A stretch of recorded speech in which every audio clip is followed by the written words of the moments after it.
You ask Tiger to solve. This deals with linear equations with one unknown. The final result is x equals 13/3. Let's solve it step by step. Simplify the expression. Expand the parentheses. Multiply the coefficients. Simplify the arithmetic. Group all x terms on the left side of the equation. Subtract x from both sides. Group like terms.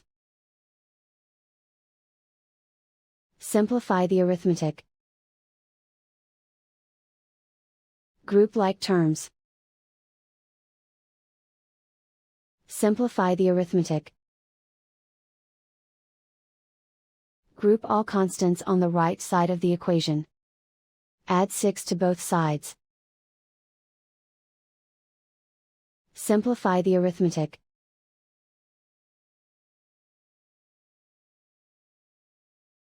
Isolate the x.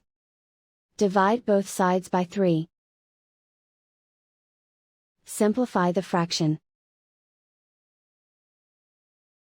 And so the final result is x equals 13/3.